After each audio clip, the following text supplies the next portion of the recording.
Hi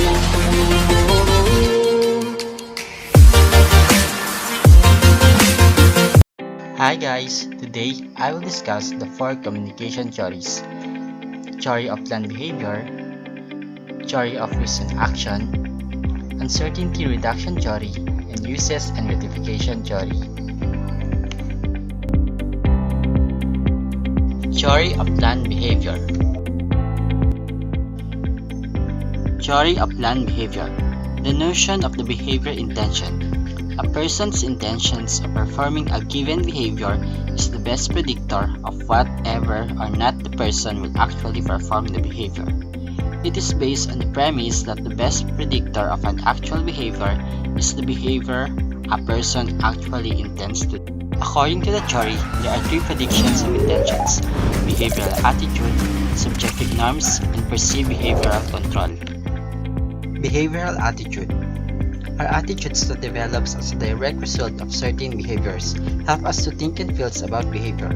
This can be split into 2 different aspects: affective attitude and instrumental attitude. What do we mean by affective attitude? Well, this could be whether the person's beliefs. Is the behavior enjoyable or not? Example, in an exercise situations, this might be the extent to which the person enjoy getting from a run.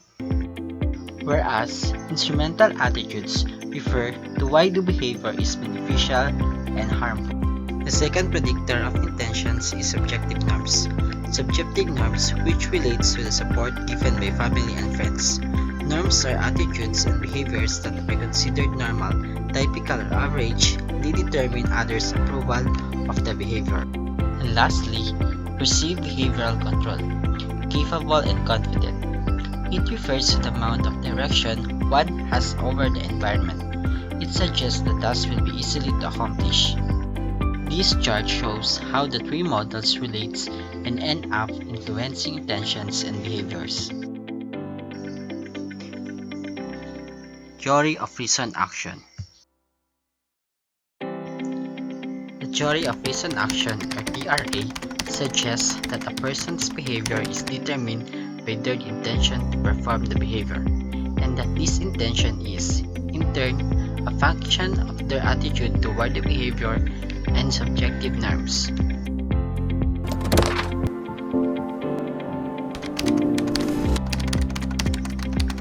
Attitude: a person's positive or negative feeling about performing a specific behavior. Subjective norms: beliefs about what others think about behavior. Behavioral intentions: perceived likelihood of performing a behavior. Behavioral: a specific behavior defined by 4 components: an action, a target, a context, and time. Uncertainty reduction theory. Uncertainty reduction theory states that when strangers meet, their primary goal is to reduce levels of uncertainty. Uncertainty meaning being unsure of how to behave or how the other person will behave, and unsure of what to think of other person. For example, if they like the person or do not like the person. According to this theory, they will use communication to reduce this uncertainty. Uses and gratifications theory. Uses and gratifications theory is a popular approach to understanding mass communication. The theory places more focus on the consumer or audience instead of the actual media itself. For example, it asks what people do with media rather than what media does to people.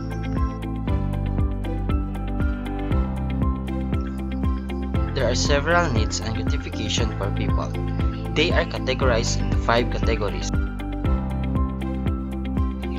cognitive needs, affective needs, personal integrative needs, social integrative needs, and tension release needs. Cognitive needs. People use media to get information and fulfill their mental and intellectual needs. People with strong cognitive needs are often described as curious and inquisitive. In other words, Knowledge is imperative to satisfying each other of the cognitive needs. Example can be quiz programs, teaching programs, arts and crafts programs for children, documentaries, how-to videos or DIYs, etc. Online media, internet is also being used to get information to get this need fulfilled. Affective needs. Affective needs talk about emotional fulfillment and pleasure people get by watching soap operas, series on television, and movies. People use media to satisfy their emotional need. Example, Kyla is crying, showing emotion while watching drama.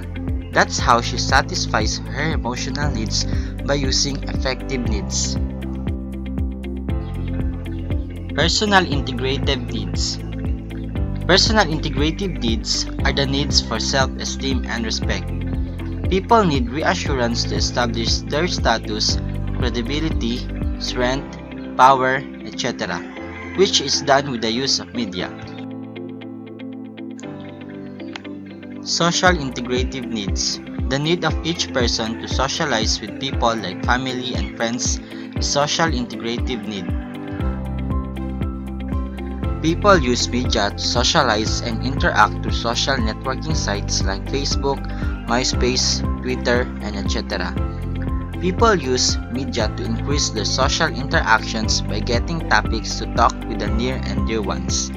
Media also helps by providing people with topics and ideas to talk or discuss with their friends and near ones, increasing their social interaction skills. The last category is tension-free needs. People listen to songs and watch TV when they are in stress to relieve their stress or when they are bored at times. People might have various tensions in life which they do not want to face, so take help of the media to escape from it. Criticisms of uses and gratifications theory.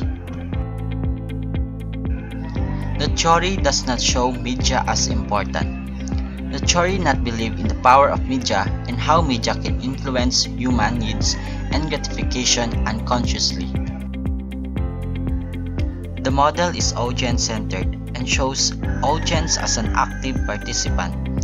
Critics that the theory does not meet the standards to be called a theory and can only be taken as an approach to analyze as research relies on recollection of memory. The theory ignores the use of media in social structures.